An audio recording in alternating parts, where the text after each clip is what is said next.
So yeah, I'm Sarah Fleming. I'm a learning designer at Cabby. Cabby is a not-for-profit organisation, and we do a few different things, including publishing, some scientific services, and international development work. And it's all centred around the theme of agriculture and the environment. So my work that I'm going to be sharing with you today is sort of under the publishing and the international development side of the business. And I'm going to be talking about the design decisions we have taken for the sort of MOOC style courses that we've created under our Plantwise Plus program. So I'm just going to tell you what the Plantwise Plus program is briefly, just so everything else hopefully makes a bit more sense. So it's a large donor-funded program that we are running to help countries predict, prepare, and prevent potential threats from pests and diseases to reduce crop losses. So we do lots of different activities under that to address those issues. The ones I'm sort of focusing on is this bottom bullet point here, which is about agricultural service providers needing to have better knowledge of integrated pest management and be empowered to support more smallholder farmers. So a lot of the smallholder farmers that we are focusing on are often in lower income countries. Oh, I think my slides are changing themselves, so I might have to flip back and forth.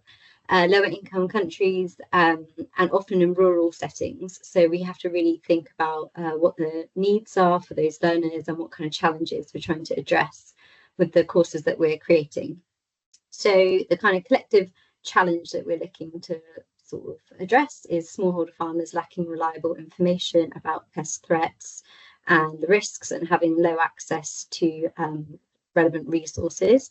So again, this sort of bottom section here around farmer advisory, the type of activities we're trying to do. So as well as our online courses, we're also developing, some of my colleagues are developing sort of tools and apps, things like a crop sprayer app to help farmers calculate how much pesticide to include when they are spraying. But the courses that we're creating are also aimed at farm advisors. So that is people who are called extension workers. So these courses are sort of continued professional development courses aimed at people like extension workers who are sort of government or private extension officers who advise farmers on their inputs on their farms, and also agro input dealers. So they are people who work in pesticide or agro input shops that advise farmers.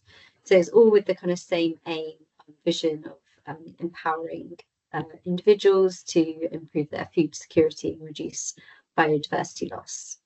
So the kind of courses we've created, so they're, as I said, MOOC style courses, self-led, self-paced. Sorry if anyone's asking questions, by the way, I can't see any, so I might have to answer them together at the end. So yeah, they're MOOC style courses, self-led, self-paced, and we have chosen to create courses under this program that address themes that are relevant to the wider program. So things like crop pest diagnosis, so a course on spotting the symptoms of plant damage and how to manage them, and also integrated crop management themes, so like seed and planting, improving crop nutrition practice, and also other themes like gender inclusivity and the sort of youth element of entrepreneurship in agribusiness. There's also a sort of reducing pesticide risk element as well. So we're hoping to launch a course around that soon. So most of our courses are, to sort of reference the previous speaker, they're free, but they're not open. So we own the copyright, but they are mostly freely available. We have certain target countries under the Plantwise Plus program that we try to do additional promotional activities in, so to make sure that they're kind of reaching the intended audience. So we also have some training materials. So we know that a lot of the learners that we're targeting might have quite low digital literacy.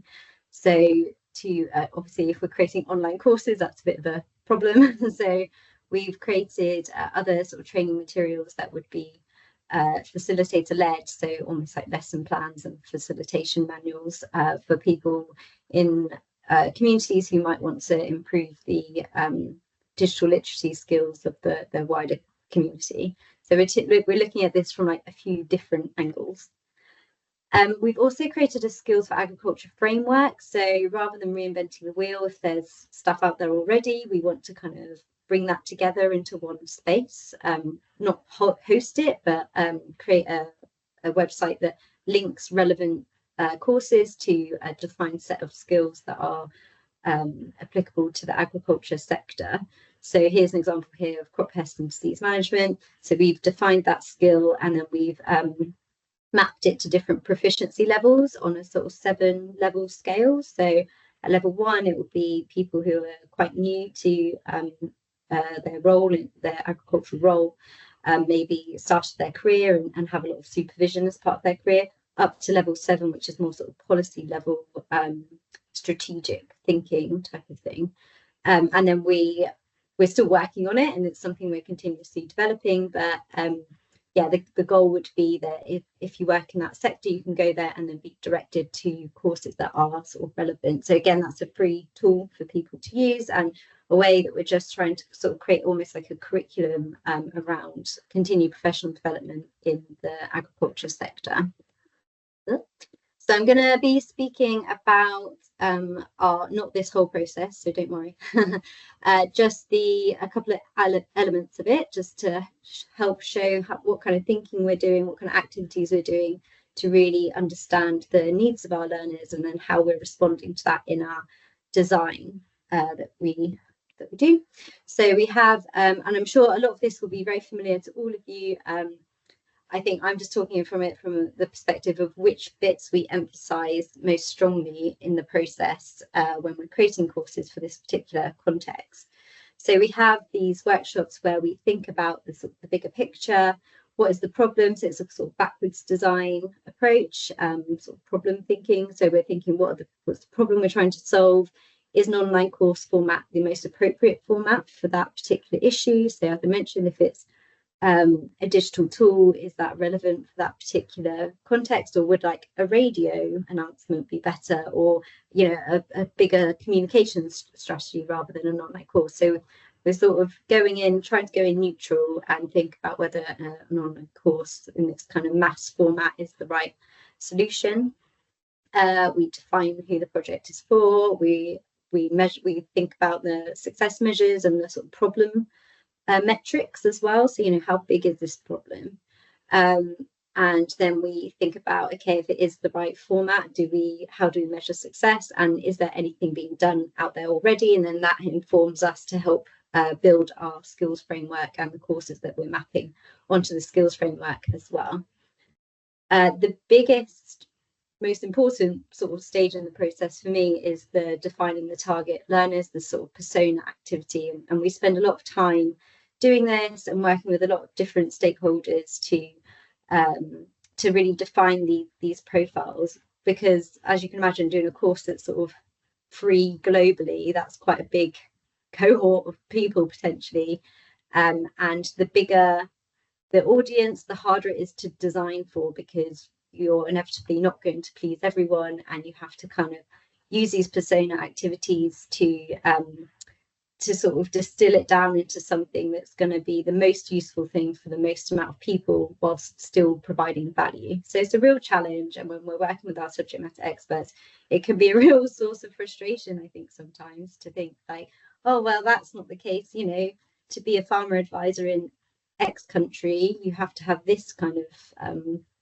qualification, and in Y country like you don't really need any qualification at all. So it can be a really hard process, but one that's really worth sort of sticking with and engaging with, not just the subject matter experts, but in-country experts and the users themselves, to get a real feel for what the needs are. So we think about what the learners' ambitions are, what their work environment is like. So with these courses in particular, when we're thinking about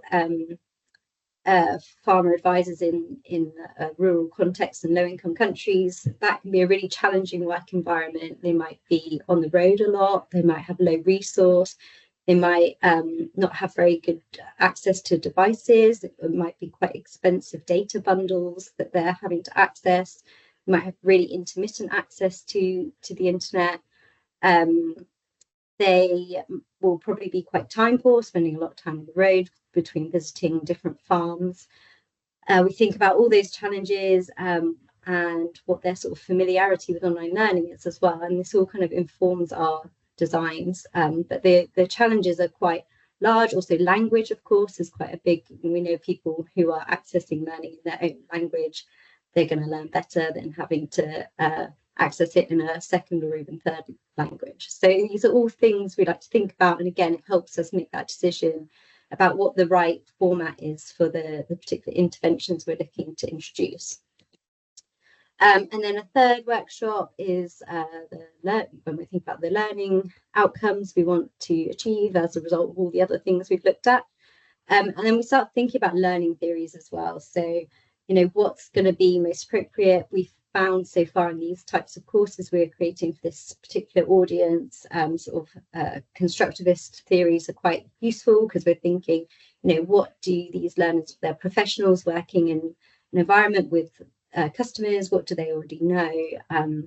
What is going to be meaningful to when we're introducing maybe new concepts or abstract concepts and maybe quite scientific concepts sometimes, what can we attach that to that's going to be meaningful, that means they can kind of hit the ground running? What kind of scaffolding do we need to apply? Is online learning, a really new format? So how do we figure that out and introduce activities that are going to be going to offer the most value at the quickest rate for them? We also think about things like other sustainable development goals and mapping it to our agriculture framework, always trying to bring it back to that so that we're doing something that is based on sort of research or evidence of what the needs are. So yeah, those are the kind of things we're thinking about, and then we kind of sort of triangulate that a bit against the analytics we have available to us. So for example, we know that 64% of we use Moodle, by the way, as our learning management system, which has been great because it's given us lots of flexibility. And yeah, we know that 64% of our learners are accessing our courses via mobile, which is super interesting. And it just means that, again, that sort of informs our design decisions because we have to think mobile first. And how people are going to be looking at the content and what kind of testing we need to do. We also have confidence checks in our other courses to kind of validate our learning outcomes. We have end of course questionnaires. So when we're doing courses on the same kind of themes or area or the same audience, we can draw on all this information and data to kind of help inform what design decisions we will then take.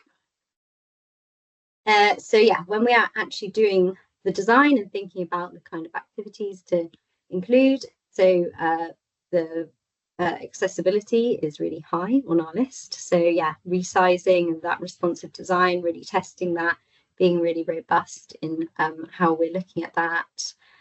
Offline access, another good feature of Moodle is via the Moodle mobile app. People can download sections of the course when they do have access to the internet and then resync it up again. It's quite useful as well because sometimes some of our learners might want to show some of the videos or content to the farmers that they're working with to explain some of the concepts if they're introducing something new. So that's been a really key feature and a real kind of driver for our decision behind choosing Moodle as the LMS that we use. And then we're thinking about the kind of activities, or it's a bit of a sort of dump of things and screenshots, but we're trying to think of sort of active learning opportunities for people when they are trying to make it as active an experience as possible, given that there's no sort of facilitation. We use things like knowledge checks, formative assessments. We have ordering activities. We have polls. So anything that we can sort of add an element of interactivity to, we try to do. It's kind of led by sort of Laura Lard's 6 learning types, where we're thinking about introducing lots of different ways of people interacting with the content. The forums are super interesting. Sometimes we set them by country as well. So you can only see posts from people who are in your same group, and that's by country. Sometimes that's appropriate if we're saying, what kind of resources can you find in your country about pesticide use? It's going to be probably more interesting to you if you're looking at that from the perspective of, what's going on in my country? What kind of resources can I share? Trying to create that feeling of community. And a feeling of a kind of cohort, even though it's a sort of MOOC style intervention. It's also been interesting because it's quite clear that lots of people are using ChatGPT or another AI, Gen AI tool to write responses. But that's also interesting because, that's something we're thinking, if our target learners are actually using those tools, maybe we can start thinking about using sort of tutor AI bots as a way of providing some kind of level of facilitation or feedback as another way in the future. So something we're maybe thinking about leveraging in the future. And then when we're including passive sort of learning activities, again, we're trying to introduce as much variety as we can. So everything is machine readable, which means that learners can use the browser-based translation tools to translate the pages. So it's good and bad. So the good bit is that it's super accessible, but it means that we can't have lots of images that have any kind of flat text because that won't translate. And we're quite strict about it, and being quite, I think it's good overall, definitely better, but sometimes when we're having more sort of technical content and you can't have sort of annotated diagrams, some of our subject matter experts are quite frustrated by that, and obviously they are quite helpful. So we also think about, I think a lot of some of the criticism we get from our learners is, I think lots of learners think about online courses as being very video heavy, and we can't use lots of videos on purpose because it's such a data drain for our users. So if they're in a rural setting or they have really expensive data packages they have to buy, then they don't want it all drained by these really swish heavy videos. So where possible, we use GIFs like this image here, talking about power of biodiversity in your soil. We convert them to GIFs so that the file size is as small as possible. We can't have text or speech. So if we have characters, it has to be a kind of silent movie of and very visually driven, which again can be a challenge, but also helpful. It also means, another reason is we can't have a video with lots of text and speech for this particular audience because we'd have to translate it into 200 different languages plus. So there's lots of sort of considerations to make. We also use sort of storytelling as much as possible. So we have these sort of cartoon style characters who kind of simulate the kind of conversations a farmer advisor might have. Again, like trying to think of that constructivist principles of, how would this conversation go? Like, fine, you're talking about biodiversity in the soil. What does that mean to a farmer? What does that mean to a farmer advisor? And what kind of conversations might those people be having together? And how can we model kind of good conversations and show how they can be directed and troubleshoot some of the questions, like common misconceptions or common questions that farmers might come back to farmer advisors with. So trying to use as much variety as possible in the kind of passive style activities that we're doing as well. So in terms of like how well that's performing, we have quite a high usage. I think we're sort of punching above our weight for a small publisher for our usage. We do have a lot of people in the target countries that we're trying to reach. So this is actually a publicly available analytics dashboard you can access if you're interested. It's anonymized, but obviously it gives us usage data and by country. It's good because it shows that we're reaching learners predominantly in the countries that we're aiming at reaching. So that's very encouraging for you. Especially because they're globally available courses. We have a fairly good conversion rate of people enrolling onto the courses to those going on to taking the assessment at the end and getting a certificate. I think MOOC style courses, I think the average, or last time I checked, it might be out of date. It's around sort of 10 to 12% of people who enroll go on to take the certificate. And I think ours, maybe because it's a bit more of a niche subject area, is quite a lot higher than that. Yeah, so we're kind of using all this data to think about how well we're performing against the goals of the Plantwise Plus program. But obviously, eventually the funding for that program will come to an end. So we're thinking about ways we can make the courses sort of sustainable longer term beyond the end of our donor funded program. So yeah, if anyone has any sort of suggestions or organizations that they think might be appropriate for us to partner with, or any other sort of sustainability strategies, that'll be really interesting to hear. My contact's at the top of this, sorry, it's a bit hidden, at the top of this presentation. So yeah, I think